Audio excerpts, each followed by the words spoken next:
ایک دفعہ کا ذکر ہے کہ کسی قبیلے کا سردار اپنے گھوڑے پر سوار تنہا صحرا میں جا رہا تھا۔ سفر کے دوران اس نے دیکھا کہ ایک شخص ریت میں دھنسا پڑا ہے۔ سردار نے گھوڑا روکا، نیچے اترا، اس شخص کے جسم پر سے ریت ہٹائی تو دیکھا کہ وہ جو کوئی بھی تھا بے ہوش ہو چکا تھا۔ سردار نے اسے ہلایا جلایا تو وہ نیم آنکھوں کے ساتھ پانی پانی پکارتے ہوئے کہنے لگا، پیاس سے میرا حلق اور میری زبان کسی سوکھے ہوئے چمڑے کی طرح اکڑ چکی ہے، اگر پانی نہ پیا تو مر جاؤں گا۔ سردار نے سوچا کہ وضع و قطع سے اجنبی دکھائی دینے والا شخص جو ارد گرد کے کسی بھی قبیلے سے تعلق نہیں رکھتا، پتہ نہیں کب سے یہاں بے یار و مددگار پڑا ہوا ہے۔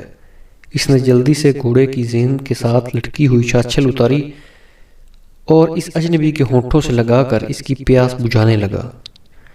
اجنبی نے خوب سیر ہو کر پانی پیا، سردار کا شکریہ ادا کیا اور کہنے لگا، اے رحم دل شخص، میرا گھوڑا شاید کہیں بھاگ گیا ہے، کیا ایسا ہو سکتا ہے کہ تم مجھ پر مزید احسان کرتے ہوئے اپنے ساتھ بٹھا کر کسی قریبی جگہ لے جاؤ جہاں میں اپنی سواری کا بندوبست کر سکوں؟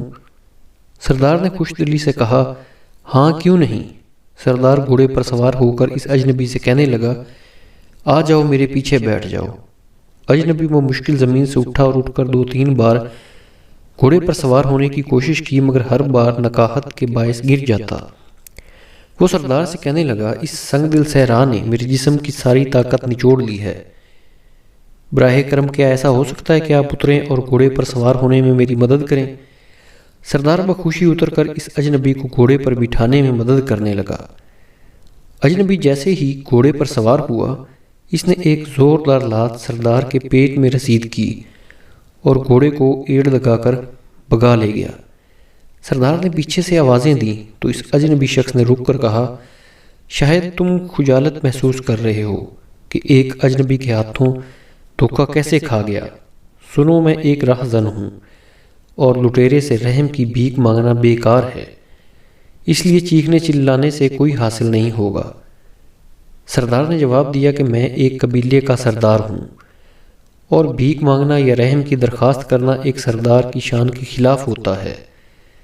میں فقط یہ کہنا چاہتا ہوں کہ بات میری شرمندگی کی نہیں ہے، بلکہ جب تم کسی منڈی میں اس گھوڑے کو فروخت کرنے جاؤ گے تو اس نایاب نسل کے گھوڑے کے متعلق لوگ ضرور پوچھیں گے، تو انہیں میرا بتانا کہ فلاں قبیلے کے فلاں سردار نے مجھے تحفہ دیا ہے۔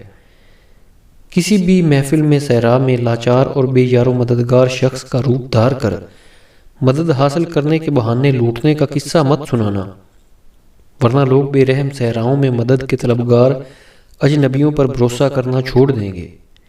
عربی حکایات قصص و عبر سے ماخوذ، عربی سے اردو ترجمہ۔